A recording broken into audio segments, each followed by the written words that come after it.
일단 지금 상황에서는 전당대회 출마를 100% 현실화시키기 위한 본격적인 행보에 돌입한 걸로 보입니다. 지금 계속해서 정치 후원금을 받을 수 있는 이런 지구당 설치, 이게 왜 나온 거냐면요. 사실 지금 원내에 진입한 그런 선수들보다 네. 원외 지역위원장, 그러니까 당협위원장들이 상당수 분포돼 있습니다.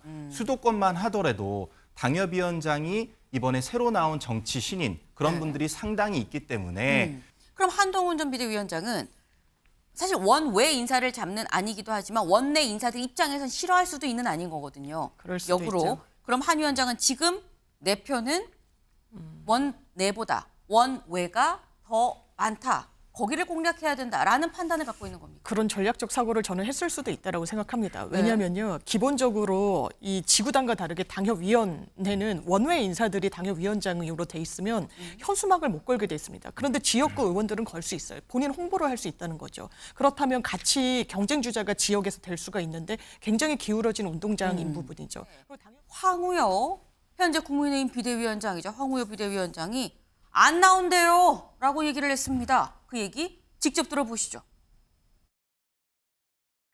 나온대요, 안 나온대요? 누구예요? 한동훈 위원장이요?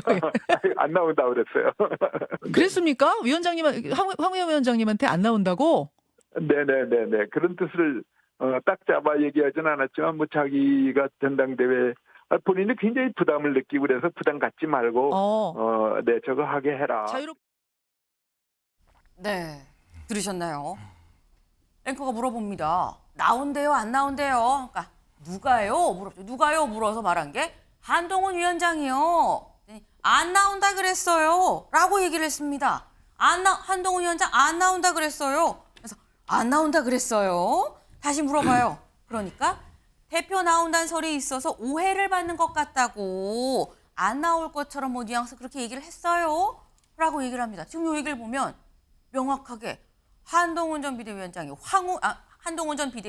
황우여 위원장한테 안 나온다라고 얘기를 했구나라고 생각을 할 수 있는데 요 얘기가 있고 잠시 뒤에 이런 멘트가 나왔습니다. 들어보시죠. 황우여 국민의힘 비대위원장이 인터뷰 끝난 후에 다시 부지런히 전화를 주셨어요.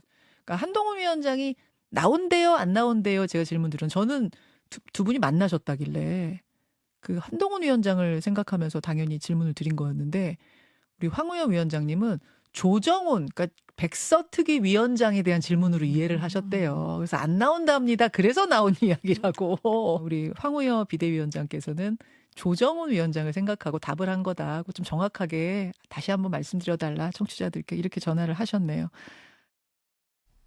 네, 알고 보니까 내가 사람을 착각했어요. 라는 얘기인 거죠. 한동훈이 아니라 조정훈 물어본 줄 알았습니다. 라는 게 황우여 비대위원장의 얘기였던 겁니다. 네.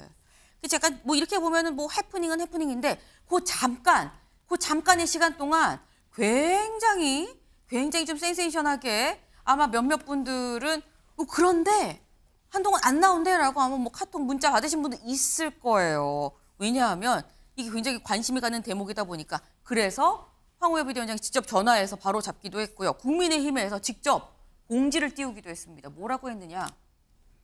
알림, 금일 황우여 위원장의 인터뷰와 관련해 바로 잡습니다. 한동훈 전 위원장을 언급한 게 아니라 조정훈 백서특위 위원장을 언급한 겁니다. 황우여 위원장은 한동훈 전 위원장을 만난 사실이 없습니다. 라고 만난 적도 없어요. 얘기도 안 했어요. 라는 얘기를 지금 한 겁니다. 네.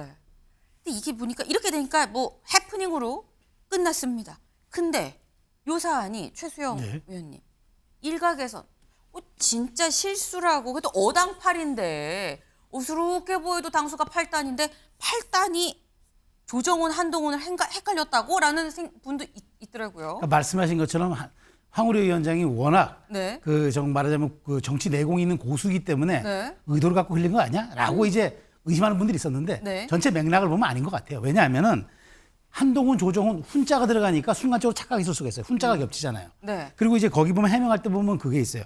저거 갖고 너무 고민하는 것 같아서. 그러니까 저거 갖고가 보면 백서를 갖고 너무 고민하는 것 같아서 부담 갖지 마라라는 뜻으로 얘기했던 것 같아요. 근데 네. 어쨌든 지금 그 국민의힘 해명을 보면은 말 그대로 화들짝 놀랐습니다. 지금 저 인터뷰 그 문자 공지 내용을 보면은 네. 만난 사실도 없고 조정훈 위원장 언급했고 바로 잡고 지금 아주 난리가 난 거예요. 왜냐하면 이 뉴스가 그만큼 지금 국민의힘 내에서 한동훈을 빼고 나면 얘기가 안 돼요. 이게 기승전 한동훈 지금 국면이 돼버렸다는 걸 입증하는 사례인데 저는 그런 측면에서 두 가지만 당부드리고 싶은 거는 네.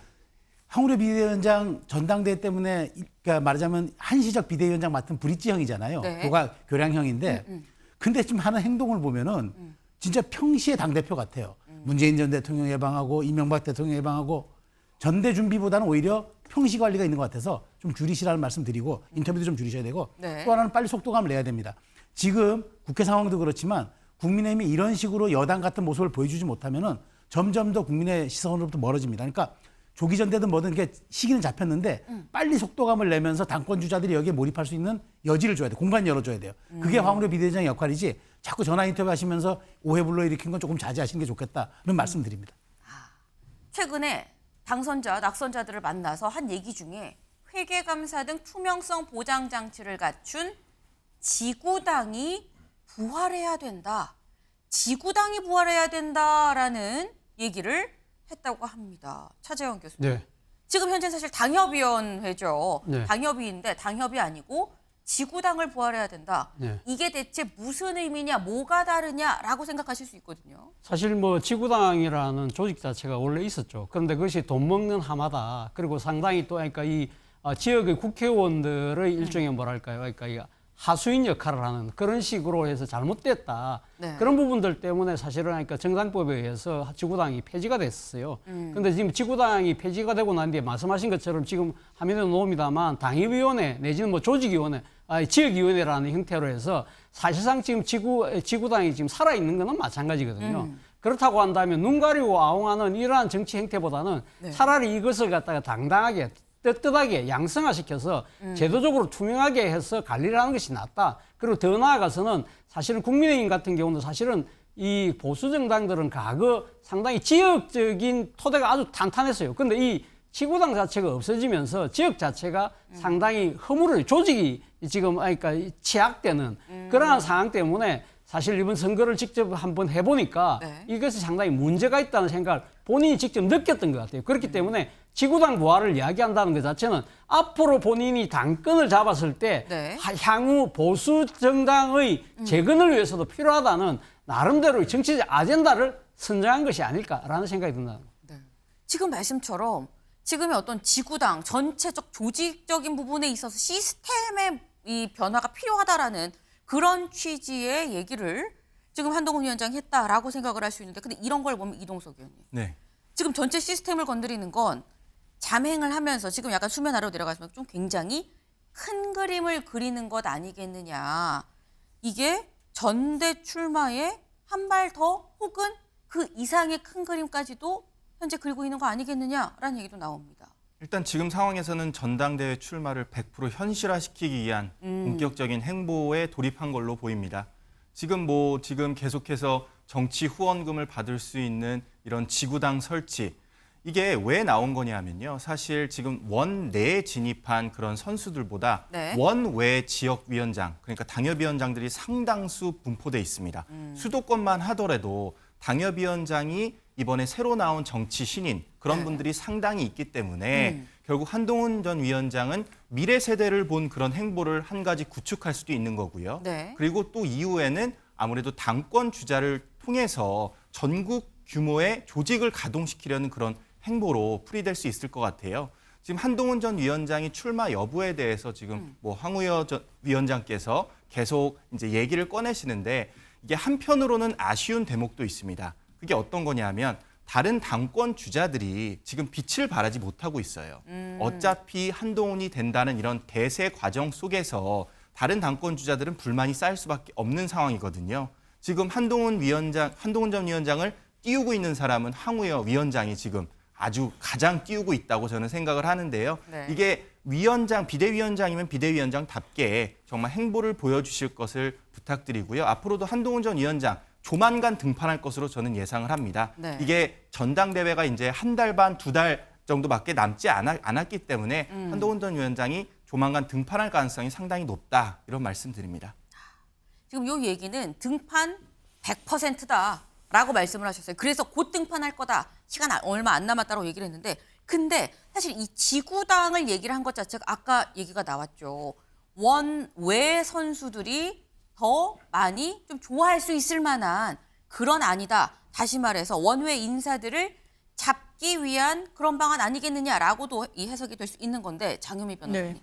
그럼 한동훈 전 비대위원장은 사실 원외 인사를 잡는 안이기도 하지만 원내 인사들 입장에선 싫어할 수도 있는 안인 거거든요. 그럴 수도 역으로. 있죠. 그럼 한 위원장은 지금 내 표는 원내보다 원외가 더 많다. 거기를 공략해야 된다라는 판단을 갖고 있는 겁니다. 그런 전략적 사고를 저는 했을 수도 있다라고 생각합니다. 왜냐하면요, 기본적으로 이 지구당과 다르게 당협위원회는 원외 인사들이 당협위원장으로 돼 있으면 현수막을 못 걸게 돼 있습니다. 그런데 지역구 의원들은 걸 수 있어요. 본인 홍보를 할 수 있다는 거죠. 그렇다면 같이 경쟁 주자가 지역에서 될 수가 있는데 굉장히 기울어진 운동장인 부분이죠. 그리고 당협위원회는 공적 후원을 못 받습니다. 의원들은 받는단 말이에요. 네. 그리고 실제로 정치 신인들은 이 지역구에 당원 명부조차 확보하는 게 상당히 어렵습니다. 이게 여야 공이 그렇거든요. 그래서 이른바 지구당이라는 게 구태 정치라고 해서 이 없어진 부분이 맥락은 있지만 이게 과연 민주주의에 기여하는가라는 문제의식이 저는 한동훈 전 위원장한테 있었을 거라고 생각하고 두 번째는 정치적 포석이 없다라고 볼 수 없겠죠. 지금 말씀 주신 대로 본인의 어떤 구축 세력은 원 내에도 본인이 공천한 뭐 비례 일부 의원이랄지 장동혁 사무총장 등등이 계시지만 이게 세를 구축한다고까지 이야기할 정도의 어떤 그 지분은 없다 보니까 천목회 지금 굉장히 강한 한동훈 전 위원장을 옹호하는 목소리 내고 있지 않습니까? 그분들의 어떻게 보면은 수건이랄까요? 이런 부분을 정치 이슈로 다시 한번 지렛대 삼고 있다 이렇게 분석할 수 있겠습니다. 한동훈 전 비대위원장이 전반적으로 굉장히 큰 그림을 그리고 있고 본인의 힘을 쏟는 데 있어서는 원외 인사들한테도 굉장히 지금 강한 힘으로 끌어당기고 있다라는 생각이 드는 대목입니다.